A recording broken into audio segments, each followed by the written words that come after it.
तो hello YouTube family, कैसे हैं आप सब लोग। गाइस आज की वीडियो होने वाली है डॉग के एक्सटर्नल एनाटॉमी को लेके कि डॉग के क्या क्या पार्ट हमारे को पता होना चाहिए, टेक्निकल टर्म्स क्या यूज़ होती हैं हर एक पार्ट के लिए।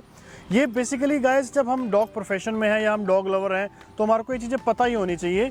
हमारे में 60-70% लोग होते हैं जिनको आधी आधी चीज़ें पता होती है, पूरी चीज़ें नहीं पता होती। तो इस वीडियो को देखने के बाद आप जब डॉग शो में जाओगे तो पूरे कॉन्फिडेंस से जाओगे, आपको लगेगा आपको सब कुछ आता है। डॉग शो में जो जज आपसे कोई भी चीज़ पूछेगा आप बड़े कॉन्फिडेंस से उसका जवाब देंगे। तो वीडियो शुरू करते हैं गाइस। आज हमारे पास है ये एल्विस गाय, बहुत स्मार्ट लड़का है ये। तो आज एल्विस पे ही मैं आपको सारे डेमो बताऊंगा कि हमने क्या क्या चीज़ें देखनी होती है और क्या क्या चीज़ें किस पार्ट का डॉग का क्या क्या नाम होता है। स्टार्ट करते हैं हम हेड से। तो सबसे पहले नोज़ है पार्ट, वो सबको पता है गाइस। जो नोज़ के पीछे का ये पोर्शन है इसको बोलते हैं गाइस मज़ल। तो मज़ल जो सी है, यहाँ पर जो डॉग को रिस्टेन करने के लिए हम मज़ल लगाते हैं उस जगह को बोलते हैं मज़ल।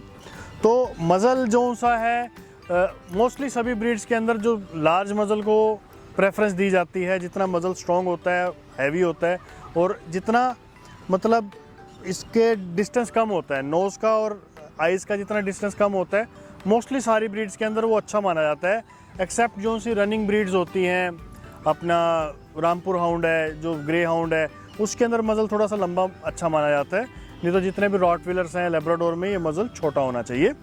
तो गाइस सेकंड पॉइंट जो डॉग शो के मतलब का है वो ये वाला ग्रूव है, जहाँ से मज़ल हेड को कनेक्ट करता है, जहाँ पर ये बेंड आ रहा है इस जगह को बोलते हैं गाइस स्टॉप। तो स्टॉप जितना ज़्यादा डेवलप होगा, मतलब जितना कर्वेचर ज़्यादा होगा फेस के अंदर, उतना अच्छा माना जाता है। रॉटवीलर में, लेब्राडोर में जितना बढ़िया स्टॉप होगा उतना बढ़िया माना जाता है। कुछ ब्रीड्स होती हैं जैसे बुल टेरियर वगैरह है, उसमें स्टॉप नहीं हुआ करता, उनका फेस बिल्कुल फ्लैट होता है। तो ये आपने को पता लग गया। जो ये हेयर्स होते हैं इसके लिप्स के अंदर, जो ये हेयर्स हैं इनको गाइस विस्कर्स बोलते हैं, ये वाले हेयर्स को। ये सेंसरी हेयर्स होते हैं। तो गाइस एक और जो सी फेस पे जो देखने वाली चीज़ होती है वो है इनके लिप्स। लिप्स की टेक्निकल टर्म होती है फ्लूज, जो से फैंसी टर्म जो यूज़ करते हैं डॉग शो के अंदर। डॉग शो में आपको जज कहेगा कि इसके फ्लूज शो कीजिए, तो आपने लिप्स दिखाने हैं। और जो सबसे फेस पे जो ध्यान देने वाली चीज़ होती है वो इनकी बाइट होती है गाइस। बाइट का मतलब ये है, जब भी आप डॉग शो में जाते हैं तो डॉग शो में जो आपका जज है वो कहेगा बाइट दिखाइए मुझे इसकी। तो बाइट कई टाइप की होती है, बाइट पे मैं अलग से एक वीडियो भी बनाऊंगा। फिलहाल के लिए आपको रेफरेंस पॉइंट के लिए 2-3 पॉइंट बता देता हूँ मैं। गाइस 3-4 टाइप की बाइट होती है डॉग के अंदर।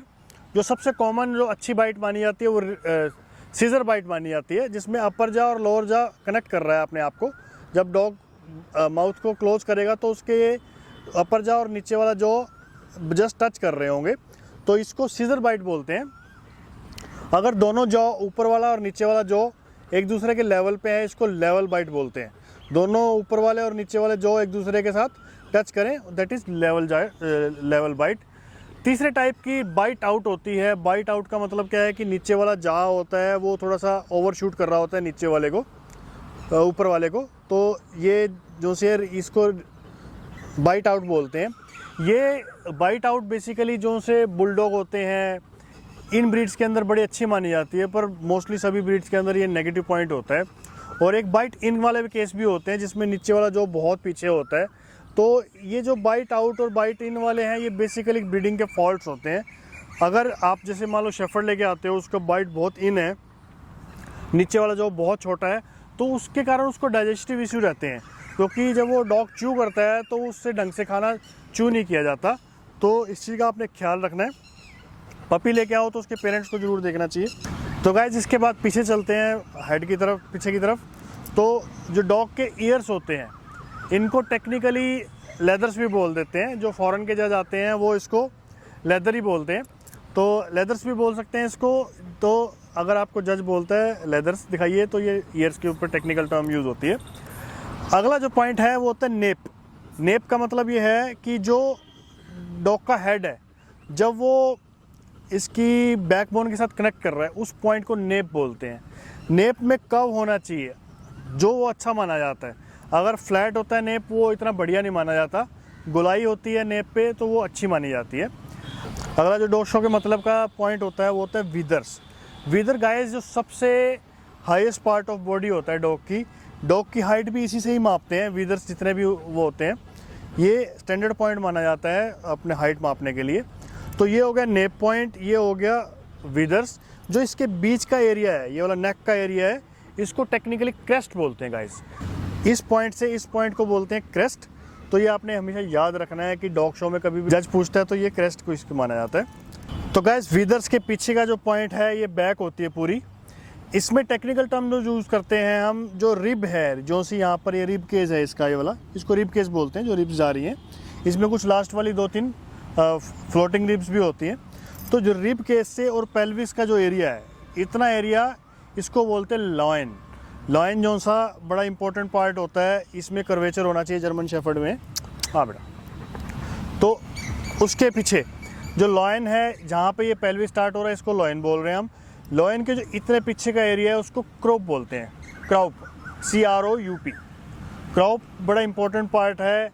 इसमें जितना ज़्यादा ढलान होगी जर्मन शेफर्ड में बड़ा अच्छा माना जाता है। जो लोग कहते हैं स्लांटिंग होना चाहिए, वो क्रूप को ही देखते हैं। लॉइन और क्रूप दोनों बिल्कुल स्लांटिंग उसमें होना चाहिए, तभी शेफर्ड स्मार्ट लगता है।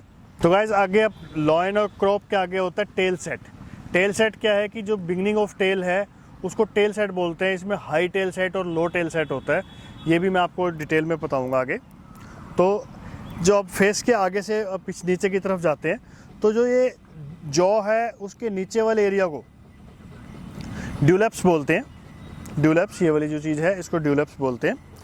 और जो ये वाला एरिया है डॉग का, जो चेस्ट वाला एरिया है, इसको टेक्निकली बोलते हैं ब्रिस्केट एरिया। जो इस यहाँ से लेके ये कर्वेचर आ रहा है जो सा, उसको ब्रिस्केट बोलते हैं। गाइस जो रॉटविलर ब्रीड है, जो लेब्राडोर ब्रीड है, उसमें ब्रिस्केट एरिया जितना हैवी हो उतना अच्छा माना जाता है, बहुत बढ़िया लगता है, वो डॉग स्मार्ट लगता है। अब गाइस हम डिस्कस करेंगे जो फोर लिम्ब है और बैक लिम्ब है उसके अंदर क्या क्या पॉइंट्स होते हैं। तो गाइस ये वाला जो जॉइंट है जहाँ पे ये कनेक्ट कर रहा है, ये इसको एल्बो बोलते हैं गाइस, एल्बो। और ये वाला जो सा एरिया है ये स्कैपुलर एरिया होता है ये डॉग का। यहाँ ये वाला प्री स्कैपुलर एरिया, ये स्कैपुलर एरिया, और ये माना जाता है एल्बो जॉइंट।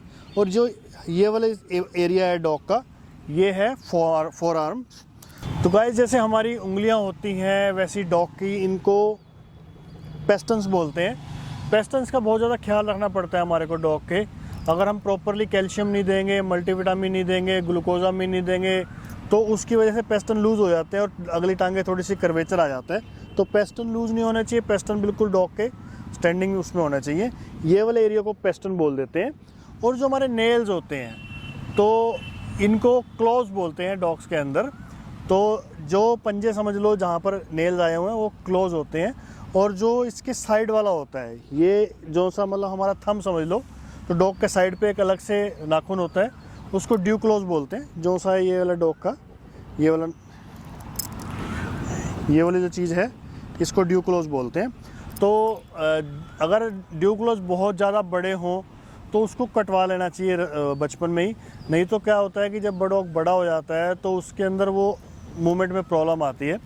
पिछले वाले लेग्स में भी ड्यू क्लोज होते हैं, अगर वो ड्यू क्लोज बहुत बड़े हैं तो आपस में एक दूसरे से टकराते रहते हैं और डॉग की चाल ख़राब हो जाती है। तो अगर आपके पपी हुआ है और उसके अंदर कई सारे ड्यू क्लोज हैं, कई बार 3-3, 4-4 ड्यू क्लोज भी निकल जाते हैं एक ही उसके अंदर, तो वो जब बहुत ज़्यादा लूज़ हो जाते हैं तो एक दूसरे के अंदर टकराने लग जाते हैं। तो उसका आपने ख्याल रखना है। तो गाइस होप करता हूँ आपको कुछ समझ में आ रहा होगा। अगर जिसको चीज़ें समझ नहीं आ रही वो इसको एक बार देखो, 2 बार देखो, 3 बार देखो, बार रिवर्स करके देखोगे, आपको चौथी बार में वीडियो अच्छी तरह समझ आ जाएगी और याद हो जाएगी। तो अब इसके आगे पीछे चलते हैं हम। ये वाला जो एरिया है गाइस, इसको फ्लैंक रीजन बोलते हैं डॉग का। यहाँ से मोस्टली हम सर्जरीज वगैरह करते हैं, जो हम सिजेरियन करते हैं या कोई भी एब्डोमिनल सर्जरी होती है, उसकी अप्रोच यहाँ से रहती है हमारी फ्लैंक रीजन से। तो ये फ्लैंक रीजन अच्छा होना चाहिए। बहुत ही ज़्यादा इसके अंदर लीन नहीं होना चाहिए डॉग, मतलब जो डॉग की हेल्थ होती है वो फ्लैंक रीजन से ही मानी जाती है। यहाँ से अगर डॉग ओवर फैटी है, बहुत ज़्यादा ओवर वेट है, तब भी फ्लैंक रीजन से पता लगेगा। बहुत ज़्यादा लीन है तब भी फ्लैंक रीजन से पता लगेगा। जो अगला पॉइंट है गाइज वो बहुत ही ज़्यादा इंपॉर्टेंट है।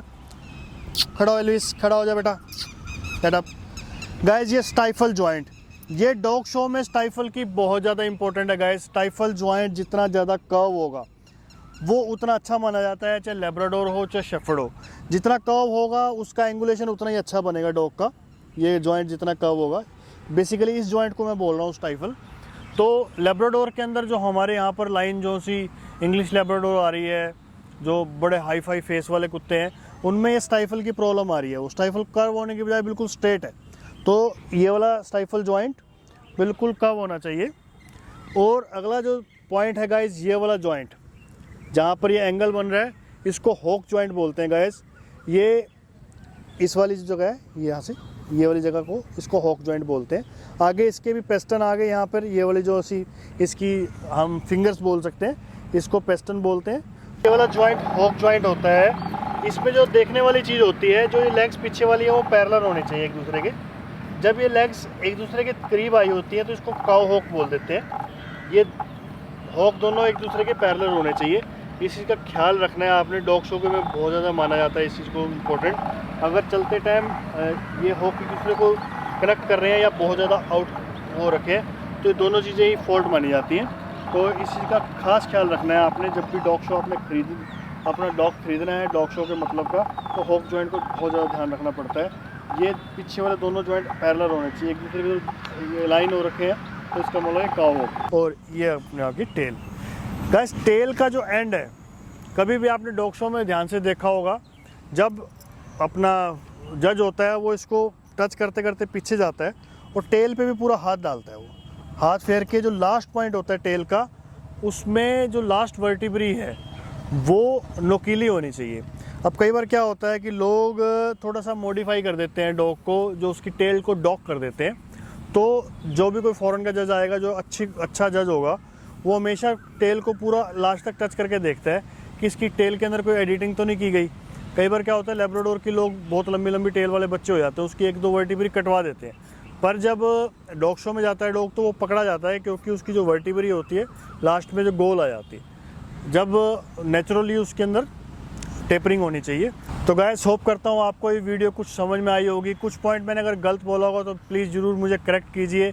अगली वीडियो में मैं उसको करेक्शन करके डाल दूंगा। तो आपको ये डॉग कैसा लगा मुझे कमेंट करके ज़रूर बताना गाइस। ये अपने एक क्लाइंट का डॉग है नीलोखड़ी से, ये जर्मनी से इंपोर्ट हुआ है, एल्विस है। भाई का नंबर मैं डिस्क्रिप्शन में डाल दूंगा, कोई इसके पपीज़ के लिए या स्टड सर्विस के लिए कॉन्टैक्ट करना चाहे। बहुत ही प्यारा डॉग है, बड़ा ही कूल नेचर का डॉग है। इसको मतलब आज मैं इसको पहली बार मिला हूँ, पर ये मेरे साथ इतना फ्रेंडली बिहेव कर रहा है, बहुत मज़ा आ गया इसके साथ काम करने का। तो गाइज़, आपको ये वीडियो कैसी लगी मुझे कमेंट करके ज़रूर बताना। जिनको ये वीडियो पसंद आई है उन्होंने क्या बोलना है, लव यू डॉक्टर, क्योंकि मैं भी आपको बहुत ज़्यादा प्यार करता हूँ। तो गाइज़, इसी तरह मेरे साथ बने रहिए, मेरी वीडियो देखते रहिए, और सभी अपने जितने भी डॉग के ग्रुप्स हैं, व्हाट्सएप ग्रुप है, उनमें मेरी वीडियो ज़रूर शेयर कीजिए। Thanks for watching guys, love you all.